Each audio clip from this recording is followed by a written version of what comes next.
আপনি ব্রাহ্মণবাড়িয়া যাওয়ার জন্য যত রাস্তা আছে আপনি নিয়ত করে নামেন, আল্লাহ আপনাকে সব রাস্তা সহজ করে দেবে। ব্রাহ্মণবাড়িয়ার সকল রাস্তা সহজ না, কিন্তু আল্লাহ বলছেন আল্লাহকে পাওয়ার যত রাস্তা আছে সব রাস্তা আল্লাহ সহজ করে দেবেন। এটা আল্লাহর ওয়াদা। সুবহানাল্লাহ বলবেন না? আল্লাহ যা ওয়াদা করেন করেন নাকি করেন না? করেন। তিনি নিজেই বলেছেন ইন্নাকা লা তুখলিফুল মিআদ।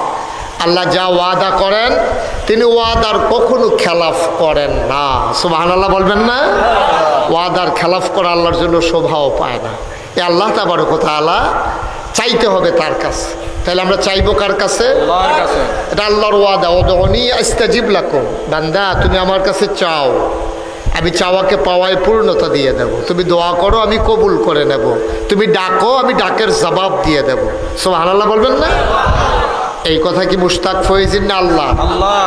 আল্লাহর কথা ঠিক আছে তো বিশ্বাস করি তো আমরা, কিন্তু আমরা চাইতেও জানি না। এমন বোকা আমরা চাইতেও জানি না। আমরা গিয়ে মাজারে চাই, পীরের কাছে চাই, তারপরে বিভিন্ন জায়গায় নেতার কাছে চাই। চাওয়া দরকার কোন জায়গায়, জায়গাও চেনে না। তা আপনি জায়গা মতো না চাইলে হবে কেমনে? আপনি যদি আবাল গরুর কাছে গিয়ে দুধ চান, তো এমন আছে দুধের এই যে আপনি ফাইলা লইয়া যেটা যাবেন এটাও লাথি দিয়ে ফালাই দেওয়ানোর সম্ভাবনা। আবাল গরুর কাছে যেমন দুধ পাওয়া যায় না, ষাঁড় গরুর কাছে যেমন দুধ পাওয়া যায় না, ঠিক এমনিভাবে জায়গা মতো না চাইতে পারলে আপনি আপনার চাওয়াগুলোকে পাওয়ায় পূর্ণতা দিতে পারবেন না। সকল চাওয়াকে যিনি কবুল করে দিতে পারেন, সকল চাওয়াকে যিনি পাওয়ায় পূর্ণতা দিতে পারেন তিনি কে? আল্লাহ। কথা কন কে? আল্লাহ তাবারক ওয়া তাআলার কাছে চাইলে আল্লাহ দিয়ে দেন। আল্লাহ বলছেন উদউনি আস্তাজিব লাকুম। বান্দা তুমি আমার কাছে চাও, চাইলে শুধু দেব তা না। কোরআনুল কারীমে 30 পারায় সূরা বুরুজের শেষ অংশে আল্লাহ আরো সুন্দর করে ওয়াজ করে দিয়েছেন, ফাআলুল লিমা ইউরিদ। আল্লাহর যা মন চায় তিনি ওই কাজটাকে বেশি বেশি করে দেন। সুবহানাল্লাহ বলবেন না? বেশি বেশি করে দেন। আপনি চাইছেন 1 টাকা, দিয়ে দেবে 10 টাকা। আর দুনিয়ার সবার জবাবদিহিতা আছে।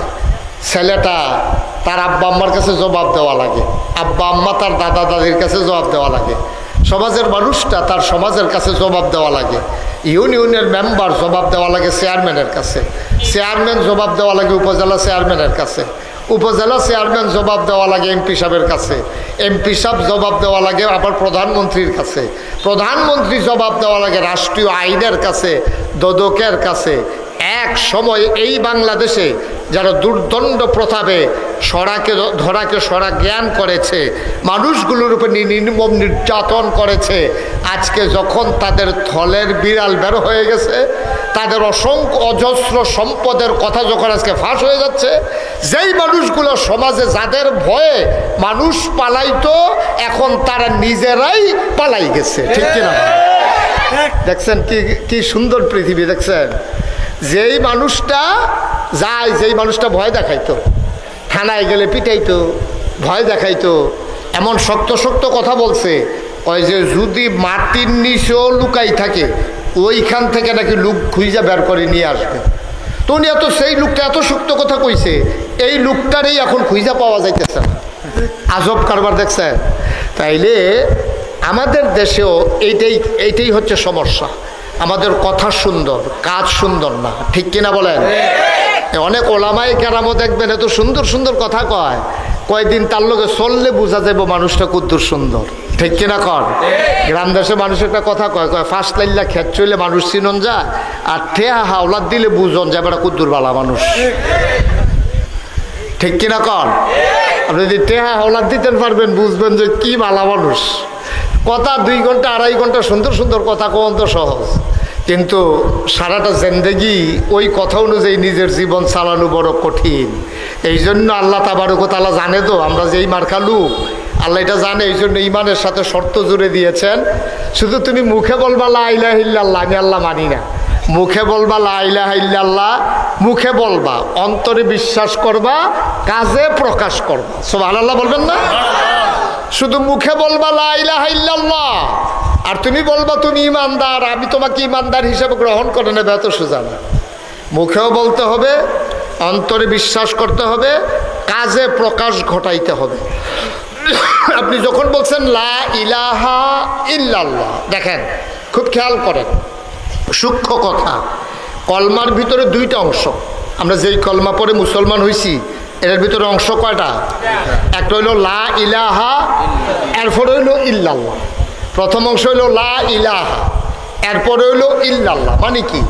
মানে হচ্ছে তুমি যখন পাতিলার ভিতরে রসগোল্লা নিবা, আগে পাতিলাটারে পরিষ্কার করে লইও, নাইলে যত দামি রসগোল্লা হোক এটা কিন্তু রাবের টোহার ভিতরে লইলে খাওয়ান যেত। ফাইলার ভিতরে আপনার সবসময় রাব লন, রাব। এই ফলাফাইনা হন চিনত না, রাব তো মুরব্বীরা চিনছেন কেন? ওরা চিনছে, তারা মাহা দিয়া কত খাইছে।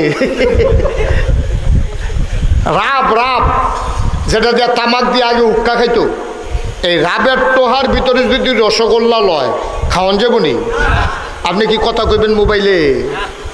লা হাওলা ওয়ালা কুওয়াতা ইল্লা বিল্লাহ, থিতাইতে আছে কথা কনের লেগে। নাউজুবিল্লাহ কর যাও, এবার এটা লাড়া দিছে, ভালো হয়েছে। কেউ আর চিন্তাও করেন না কথা কন। আমিন কন। আহা জুড়ে কন। তো যেই কথাটা কইতাম ইসলাম, রাবের টোহার ভিতরে রসগোল্লা লইলে খাওয়ান যায়নি না? কথা কয় না, খাওয়ান যায়নি। মাগ না দিলে, মাগ না দিতে আছে একবার বাজারও যে ও আমি তো মিষ্টি দোকান দিলাম, তোমরা তো আমার গুরুত্ব বুঝলা না, কেউ কিনা খাইতেছ না। চিন্তা করে দেখলাম নষ্ট হওয়ার আগে তোমরা ফিরি খাওয়াই দেই, পরে বিছেরে বিছেরে কিনা খাইবা। এই চিন্তা কইরা এবার মাইকে ঘোষণা দিছে, আরেকবার রাত কিন্তু বাজারও গেছে, গিয়া সে চিন্তা করছে যে মাগনা যখন দেয় রসগোল্লা তো আর কিনা খাওয়ানোর কপাল নাই, গৃহস্থী করে খাই, রিক্সা চালাই খাই, ভাত খাইতাম পাই না, রসগোল্লা খাম কমালা। এই চিন্তা করে বেড়ায় গিয়া লাইনও খেয়ে রয়েছে। তো সকল যায়, কেউ আতো লইয়া খাইয়ালায়, কেউ পলিথিন লইয়া গেছে। এবার রিজি গেছে কিতা এই রসগোল্লা যে লইবেন কিতা আনছে, এবার রাবের টোহা দিস কোথায় এইটাতে দিয়ালাম। তাও রাবের টোহার ভিতরে রসগোল্লা খাইবেন কেমনে? আও মাগ না যখন খাইতাম পারাম। তো রাবের টোহার ভিতরে রসগোল্লা মাগ না লইলেও যেমন খাওয়ন যায় না, ঠিক কিনা কন?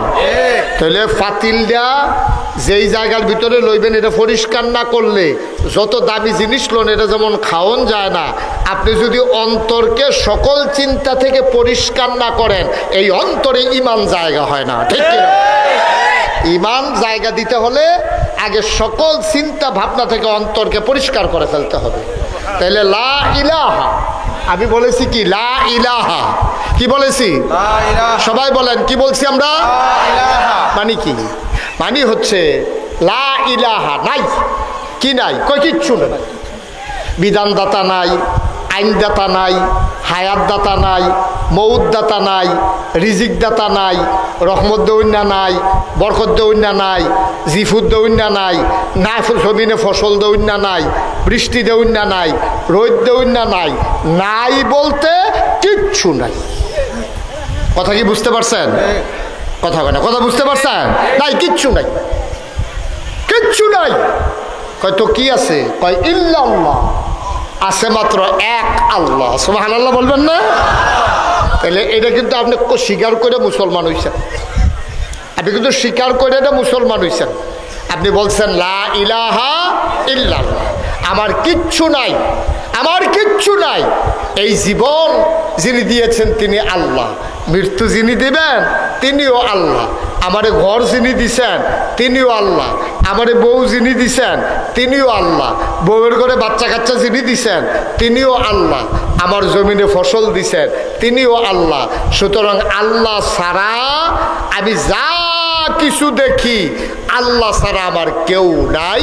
লা ইলাহা ইল্লাল্লাহ, এটা হলো কলমার একটা অংশের দুইটা ভাগ। এরপর হইল মুহাম্মাদুর রাসূল। মানে কি? তাইলে বিধান, নিয়ম কানুন, আইন কানুন সব ক্ষমতা আল্লাহ। আর এই যে আইন দি মানবো, এটি মানবো কেমনে? আমারে কইছে নামাজ পড়ো, সাল্লু, তোমরা নামাজ পড়ো, আকিমুস সালাহ, তোমরা নামাজ কায়েম করো, ইন্নাস সালাতা তানহা আনিল ফাহশাই ওয়াল মুনকার। আপনারা নামাজ পড়তে কইছে, ও নামাজ পড়ুন কেমনে? যখন আয়াত নাজিল হইছে সাহাবায়ে কেরাম দৌড়াইয়া নবীজির কাছে গেছে, আসসালাতু আসসালামু আলাইকা ইয়া রাসূলুল্লাহ, আসসালাতু আসসালামু আলাইকা ইয়া হাবিবাল্লাহ। নবী কো আলাইকুম আসসালাম ওয়া রাহমাতুল্লাহ। কি ব্যাপার? আল্লাহ ইয়া রাসূলুল্লাহ, আপনি এই শুনলাম আয়াত বিলে নাজিল হইছে আকিমুস সালাহ, তোমরা নামাজ কায়েম করো। নামাজটা কি জিনিস এটা তো আমরা বুঝিও না, জীবনে পড়ছিও না, এটা জিনিসটা কিটা। নবীজি কয় বর্ষাল্লাহ একবারে জায়গা মতো আসছো, সুবহানাল্লাহ বলবেন না? একবারে ঠিক জায়গাতে আইসো। সাল্লু, তোমরা নামাজ পড়ো। আল্লাহ কয় আপনিও কর, কেমনে ফরন এটার লেগে তো আসলাম, সুবহানাল্লাহ কইতেন না? আপনিও কোন ফরো, আল্লাহ কোন ফরো, তাহলে ফরাম কেমনে? কয় কামা রাআইতুমুনি উসাল্লি, তোমরা নামাজ পড়বা ওইভাবে। এখন তোমরা লাইন ধরে দাঁড়াও, সোজা হয়ে দাঁড়াও, দাঁড়াইছ কহ, কাবলামুখী হইছ কহ, আবার কামা রাআইতুমুনি উসাল্লি। এখন আমি 2 রাকাত নামাজ পড়বো, তোমরা সাইয়া থাকবা, এক নজরে সাইয়া থাকবা। আমি বিসমিল্লাহ কইয়া যখন শুরু করা তখন আত্রা কই পর্যন্ত উড়াই, আত্রা উড়ানোর সময় কিতা কই, এরপরে বান্দি কখনো, এরপরে ফইলা কিতা পড়ি, এরপরে কিতা বেহ হইয়া কিতা পড়ি, এরপরে আবার সুজো হইনি, সুজো হইয়া আবার সেজদাত গিয়া কিতা পড়ি, এই সেজদাতে দাঁড়াই আবার কি পড়ি, এরপরে আবার কয় যেমনে যাই, এটি সব তোমরা দেখো। কয় দেখছো? কয় জি। কয় কামার এই তুমুনি উসাল্লি, তোমরা আমার যেমনে দেখছো ঠিক এমনে পড়ো, এইটাই হচ্ছে নামাজ। সুবহানাল্লাহ বলবেন না? তাহলে নামাজ, আপনারা বুদ্ধিমান লোক, এখন বললেন বেহতেরা মানুষের বাংলাদেশও নাই। এখন আপনারা কন, এই বিধান দিছে নামাজের হুকুম করছে কে? আল্লাহ। এই ছেলেটারে বসাই দেন তো, ছেলে না বেড়া, বলো ছেলেও না বেড়াও না বইতে হয়। এই তাইলে নামাজের হুকুম করছে কে? আল্লাহ। আবার জুড়ে কন, কে হুকুম করছে? নামাজ দিছে কারা? আর নামাজ ফরন লাগবো কেমনে এটা শিখাইছে কারা? নবীজি। এটা কে শিখাইছে? নবীজি। তাইলে হুকুমদাতা হইল আল্লাহ, বিধানদাতা হইল আল্লাহ। আর এই বিধান পালন করব কেমনে? উসওয়াতুন হাসানা, মডেল, আইডল, আইকন, তিনি হলেন নমুনা। উসওয়াতুন হাসানা, লাকাদ কানা লাকুম ফি রাসূলিল্লাহি উসওয়াতুন হাসানা। এই নবী হলেন মডেল, নবী হলেন আদর্শ, নবী হইলেন নমুনা। ইটের বাট্টাত ইট বানাইতে ফরমার ভিতরে মাটি দিয়া, কম হইলে যেমন আবার ফুরাই দেয়, বেশি হইলে যেমন গুনা দিয়া ফুস দিয়া কাটালায়, ইট বানাইতে যেমন ফরমা লাগে, মুসলমান হইতে হইলে ওই নবীজির ফরমার ভিতরে নিজেরে ফালাইয়া ওই মুসলমানিত্ব জিন্দেগি লাগে, ঠিক কিনা? তাইলে বিধান মানবো আমরা কার? কথা কন, কার? আর তরিকা মানবো কার? নবীজির। এ তো মাশাআল্লাহ। তরিকা মানবো কার? ফির সাহেবের। হ্যাঁ, ফির সাহেবের তরিকা মানন যাব যদি ফির সাহেবের নবীর তরিকা থাকে, ঠিক কিনা কর? আর ফির সাহেব যদি নবীর তরিকাত না হে, তুমি ফিরালির আমি গুষ্টি মারি, ঠিক কিনা কও? তোমার ফিরালির আমি দাঁড় দাঁড়ে না, কারণ তোমার জিন্দগির লোভে নবীর জিন্দগির মিল নাই, তোমার জিন্দগিরও কোনো দাম নাই, ঠিক কিনা কও? থাবড়াইয়া যদি ইট বানান দেওয়ান যেত তাহলে তার ফরমার কাম লাগলো না, এত সোজা না তো। আপনি সহাল থেকে মাগরিব পর্যন্ত যদি থাবড়াইয়াকে ইট বানাই দিতেন পারে, এরপর আপনার লোকে ফরে কত হইব? আপনি দেখবেন এগুলটা বাইরে গেলে এগুলটা কোনো ইচ্ছে দিকে, এগুলটা কোনো ইচ্ছে গেলে এগুলো ঠিক নিও আমার কত না, ঠিক নেই? ফরমার ভিতরে দিয়েও তো জাম হয়ে গেছে গা, ফরমার ভিতরে দিয়েও তো জাম হয়ে গেছে গা, কোনো ইচ্ছে হয়ে গেছে গা। আর আপনি থাবড়াই ইট বানাই নেবে, নবীজির তরিকার ভিতরে থাইকা নি লাইনও থাকতেন পারেন, দেখেন না, ঠিক কিনা কর?